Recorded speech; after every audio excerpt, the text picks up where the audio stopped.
ఓం నమ శివాయ. దుర్గా నమ శివాయ. చెప్పండి అయ్యా. ఈ నరబలి ఇటీవల కాలంలో ముఖ్యమంత్రి కావాలని, మంత్రి కావాలని, ఎంపీ కావాలని, ఎమ్మెల్యే కావాలని అక్కడక్కడ ఇచ్చా అన్నారు. ఎందుకని స్వామి ఇట్లా నరబలి ఇచ్చే ఎమ్మెల్యే, ఎంపీ, మంత్రి, ముఖ్యమంత్రులు అవుతారా? అది ఎట్లుంటుందంటే, మీరు అడిగిన క్వశ్చన్ చాలా మంచిదే. అయితే నరబలి ఈయటం మన శాస్త్రానికి కాదు, అన్ని విషయాలకి అసంభవమైన విషయం. అది చేయకూడదు, ధర్మం కూడా కాదు. అయితే భగవంతుడు ముక్కోటి జీవ జంతువులు ఉంటాయి. ముక్కోటి జీవ జంతువులలో మానవ జాతి చాలా గొప్పది.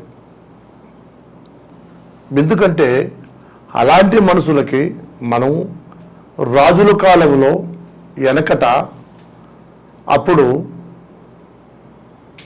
యాటపోతులు, గొర్రెలు ఇలాంటి పెద్ద పెద్ద వస్తువులు ఇస్తుంటారు. నరబలి ఆ కాలంలో ఇచ్చేవాళ్ళు. కానీ ఇప్పుడు అది కరెక్ట్ కాదు. ఎందుకు కరెక్ట్ కాదంటే, దేవుడు నాకు మనిషిని కోయి, పలాని వస్తువులు కోయి, పలాని వస్తువు నాకు కొయ్యండి, నీకు నేను ఆశీర్వాదం ఇస్తాను, నిన్ను సీఎం చేస్తాను, నిన్ను పిఎం చేస్తాను, నిన్ను ఎమ్మెల్యే చేస్తాను అని దేవుడు అడగడు. అది మనం కావాలని కొంతమంది తయారయ్యి అది చేస్తారు. ఎందుకంటే అదొక మానవ జన్మేగా. ఆ మనిషిని ఇస్తే అది ఎంతవరకు పాపం? అందువలన అలాంటి భగవంతుడు అడగదండి. మా తాతల ముత్తాతల కానించి కూడా మీ 7 తరాలుగా, ఒక తరం కాదు 7 తరాలుగా పనిచేస్తున్నాం మేము. ఈ వైద్య రూపంగా, జ్యోతిష రూపంగా, ఈ పూజ రూపంగా మేము కొండవాళ్ళము, కొండరాజులము. అయితే మాకు ఒక టీం ఉంటుంది. ఆ టీములో ఒక చిన్న ఆలోచనలు ఎత్తుంటాయి. అంటే అప్పుడు ఆ రోజులలో కొంతమందిని ఇట్లే నరబలియాలి, అది బలియాలంటే అప్పుడు మా ముఖ్య ఉంటాడు, మా తాతగారు లాలంరాజు గారిని అప్పుడు అనేవాడు. వాళ్ళు పక్క వాళ్ళు అంటారు అనమాట, మన అమ్మవారు అడుగుతుంది, అమ్మవారు నరబలి ఇవ్వండి, యాటపోతులు ఇవ్వండి, గొర్రెపోతులు ఇవ్వండి, కోళ్ళు కొయ్యండి అంటారు. అది ఓకే, ఆ మాట ఓకే. కానీ నరబలి అడిగినప్పుడు మా లాలమరాజు గారు, మా తాతగారు అప్పుడు, అమ్మా మనము మనలాంటి జీవులే, ఇలాంటి పనులు మనం నరబలి ఇవ్వకూడదని ఆ రోజు ఎప్పుడో 7 తరాల కాడించి మేము అలాంటి చేయకూడదు కూడా, అది తప్పు. ఇప్పుడు కొత్త మాట నేను ఇప్పుడు విన్నాను, ఇలా చేస్తున్నారని. నరబలిస్తే ఎమ్మెల్యే అవుతా, నరబలిస్తే మినిస్టర్ అవుతా, నరబలిస్తే పలానా వ్యక్తిని అవుతా అని అంటాం.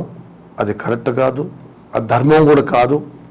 భగవంతుడు మరి కరెక్ట్ కాదన్నప్పుడు ఎందుకు వేస్తున్నారంటారు స్వామి? అదే అట్లా చేసే అవ్వరా? ఇప్పుడు ఏ అవకాశం లేదంటారా? అవకాశం అంటే నరబలిస్తే ఎమ్మెల్యే అవుతా, మినిస్టర్ అవుతా, అది కరెక్ట్ కాదు. ఎందుకంటే వాళ్ళ తృప్తి గురించి ఆ పనులు చేస్తారు, కానీ ఆ తృప్తి కూడా కరెక్ట్ కాదు. అది కోడి కోసేయండి మాట, అవి కూడా జీవ జంతువులు అనుకోండి. మానవ జీవితం, ముక్కోటి జీవ జంతువులలో మానవ జన్మ పెద్దది. అది స్త్రీయే కానీ, అది పురుషుడే కానీ, ఎవరైనా, ఆడవారైనా మగవారైనా, భగవంతుడు ఈ వరవేయటమే, మానవ వరవేయటమే గొప్పతనం. దీన్ని మనం మంచితనంగా రూటు తీసుకెళ్తే మంచివాడు అంటారు. దీన్ని మంచితనంగా తీసుకోకుండా ఉంటే కొంతమంది రౌడీ అంటారు, కొంతమంది దొంగ అంటారు, కొంతమంది ద్రోహిరా, వీడు మాటలు ఉతుకుతా అంటారు. ఇలాంటి రకరకాల ముద్రలు పడిపోతాయి మనిషికి. కానీ అదే మనిషి మంచి పని చేస్తే బా గొప్పవాడండి ఆయన, మహానీయుడండి ఆయన, ఆయన కాళ్ళకు దండం పెడితే మన పాపాలు తీరుతాయండి. ఆయన కనపడితే చాలు మన కళ్ళకి అమోఘం ఉంటుందండి. ఆయన మన ఉదయం వేసి ఆయన ముఖం చూస్తే చాలండి, చాలా సంతోషం జరుగుతుందండి. సూర్య భగవాన్ అట్లక్క మనం ఉదయించి లేస్తే సూర్య భగవాన్ ఎలా చూస్తామో అలాగనే చాలా మంచి వ్యక్తిని ఆ పేరు తెచ్చుకోవాలి. కానీ ఈ నరబలిలు వీరబలిలు అది కరెక్ట్ కాదు. పూర్వం పురోహితులు మీరు ఇన్ని రాజ్యాలని జయించగలుగుతారు, రాజు మీరు ఆ రాజ్యాన్ని జయించాలంటే ఈ యజ్ఞం చేయాలి, ఆ యజ్ఞం చేయాలి అని చెప్పి ఆ యజ్ఞాలు జయించి వారు తత్ఫలితంగా 100 గోవులని 500 గోవులని లేకపోతే అగ్రహారాలని చెప్పేసి కొంత స్థలాన్ని తీసుకునేవాళ్ళు. ఇప్పుడు ఈ మీరు మంత్రి కావాలంటే, ముఖ్యమంత్రి కావాలంటే ఈ నరబలి చేయండి అని చెప్పేసి కొందరు చెప్పుకొచ్చున్నారని చెప్పేసినట్టు ఒక వాదన ఉంది. మీరేమంటారు? వాస్తవం ఏంటండి, ఇప్పుడు పూర్వీక రాజులు, మంత్రులు, పెద్ద పెద్ద గొప్పవాళ్ళు ఆ కాలంలో జ్యోతిష పరాకారంగా జ్యోతిషం చూస్తే మహామునులు ఉంటారు, పెద్ద పెద్ద వాళ్ళు అఘోరాలు ఉంటారు, అలాంటి మహర్షులు ఉంటారు. ఆ మహర్షుల వల్ల రాజుల దగ్గర మహామంత్రులు ఉంటారు.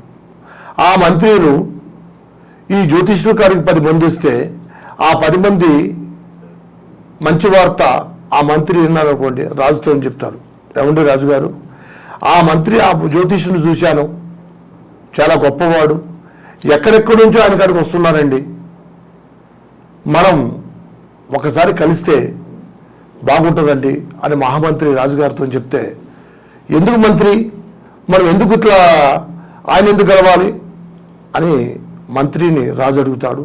అప్పుడు ఆ మంత్రి, ఏమండి రాజుగారు, మానవుడు చేసే పని 1, దేవుడు చేసే పని 10. అందువల్ల మానవత్వం మనము ఇప్పుడు పలానా ఈ పంటలు కానీ మనకు లోపాలు ఎన్నో వచ్చాయి, పంట విషయంలో కానీ రాజ్యాంగంలో కానీ మనం చేసే పనిని కానీ ఇలాంటి డిస్టర్బ్ జరుగుతుంది. అప్పుడు డిస్టర్బ్ జరుగుతుంటే మనం దీన్ని అట్లే వదిలేస్తే మనకు అంతు చిక్కదండి మహారాజా గారు. దాని ముగింపు మనం తీసుకోవాలి, ముగింపు తీసుకుంటే బాగుంటుందండి అన్నప్పుడు, సరే పిలిచండి మహారాజు గారు, అప్పుడు ఆజ్ఞిస్తాడు మంత్రికి, ఆ జ్యోతిష్యుని పిలిచండి అన్నప్పుడు ఆ జ్యోతిష్యుడు మహారాజు గారికి వస్తాడు. మహారాజా, మేము ఏ రకంగా సేవకి మేము ఉండమండి, చెప్పండి అంటే, అప్పుడు మహారాజు గారు జ్యోతిష్యుని అడుగుతాడు, ఏమండి జ్యోతిష్యుడు, మీరు మహనీయులు గొప్పవాళ్ళు అని నేను విన్నానండి, మీ కాడికి ఎంతోమంది వస్తారు, బాగైపోతుంటారు అని నేను విన్నాను, మా మంత్రి చెప్పారు. అలాగనే మా సమస్య ఒకటి ఉందండి. ఏమిటి మీ సమస్య? మా రాజ్యం ఇప్పుడు కరెక్ట్ లేదు, పంటలు పండట్లేదు, ఎన్నో గోవులు చచ్చిపోతున్నాయి, ఏదో జీవజంతువులు నష్టపోతున్నాం, సరిగా మా రాజ్యంలో ఉండే వాళ్ళకి ఆహారం లేదు, చాలా కష్టపడుతున్నారు, దానికి మేము ఏం సేవ చేయాలి, ఏం చేస్తే బాగుంటుంది అన్నప్పుడు ఆ జ్యోతిష్యుడు ఇలాంటి గవ్వలు వేస్తాడు. ఆ తర్వాత ఈ వస్తువులు తాళపత్రపు గంధం చూస్తాడు. చూసిన తర్వాత, అయ్యా రాజా, నీకు గొప్పవాడివే, మహనీయుడివే, మంచి మనసున్న మహారాజువే, అయితే నువ్వు కొన్ని గ్రహాలు నిన్ను పీడిస్తున్నాయి, ఆ గ్రహాల వల్ల నీకు ఏ పని నీకు జరగట్లేదు, మీ రాజ్యాంగం నష్టమైపోతున్నారు, పంటలు పండట్లేదు, మీ స్థానంలో ఎంతమంది ఉన్నారో నష్టపోతున్నారు, దాని ప్రభావం మీ మీద పడుతుంది. ఇటు మంత్రులు మా రాజ్యాంగం ప్రాబ్లం వస్తే రాజుకే ప్రాబ్లం, అందువల్ల మీకు ఇలాంటి ప్రాబ్లం జరుగుతుందండి అన్నప్పుడు అప్పుడు రాజుగారు మంత్రి పూజారిని జ్యోతిష్యుని అడుగుతాడు, మేము ఏం చేయాలి, ఇలాంటి యజ్ఞం చేయండి, ఇలాంటి పూజ చేయండి, పలానా విషయం చేయండి, పలానా భక్తి చేయండి, పలానా గుడికి వెళ్ళండి, పలానా పనులు చేయండి అంతే అంటారు. కానీ మనిషిని కోయండి, దాడి చేయండి అని అనరు. ఇది ఎందుకు చేస్తున్నారు అంటే వాళ్ళు తెలియక చేస్తున్నారు, అంతేగాని స్వార్థం కోసమా? స్వార్థం అంటే మానవుడికి వస్తే అది తప్పు, అది కరెక్ట్ కాదు. ఇది మా ధర్మంలో అలాంటిది లేదు. స్వార్థాలు ఎన్ని మనం చేసినా దేవుడు గొప్పవాడు. మానవుడికి 2 కళ్ళు ఉన్నాయి, భగవంతుడు 1000 కళ్ళు ఉన్నాయి. అంతేగాని వాళ్ళ కోసి వీళ్ళ కోసేసి మనం ఏదో తీసుకొని బాగుపడాలి పైకి రావాలంటే నీకు ఇచ్చేది 100 సంవత్సరాలే. ఈ భూమిని బతకమని ఇట్లా నరపాలు ఇచ్చే వాళ్ళు చెప్పొచ్చేది ఏంటంటే, ఒక దేవుడి దగ్గరికి వెళ్ళి మొక్కి నేను నీకు కోడిని కోసుకుంటా స్వామి, నీకు ఒక ఆటని కోసే స్వామి, గొర్రెని కోసిన స్వామి, మేకని కానీ లేకపోతే పొట్టేల్ని కానీ, ఇట్లా మనిషిని కూడా ఇచ్చే తప్పేంటి అని చెప్పేసి వాళ్ళ వాదన ఉంది. అంతేకాదు ఇప్పుడు గొర్రెని కోస్తామండి, మేకను కోస్తామండి, ఈ రోజు కాల్చి కాదు మనం కోసేది. పాతకాలం నుంచి పాతకాలం ప్రాచీన కాలం నుంచి ఈ రూట్లు వస్తున్నాయి. కోళ్ళు, గొర్రెలు, ఈ కోడి పిల్ల ఇవన్నీ సాధ్యమే. కానీ మనిషిని కోస్తున్నాము, మనిషి నన్ను కొయ్యి అనదు ఏదేమతైనా. కానీ మీ వాళ్ళ తృప్తి గురించి, వాళ్ళ ఆలోచనల గురించి ఏదో మేము సాధిస్తాము, ఏదో చేస్తామని అనుకుంటారు. కానీ అది శాస్త్ర ధర్మం లేదు, అలాంటి చేయకూడదు.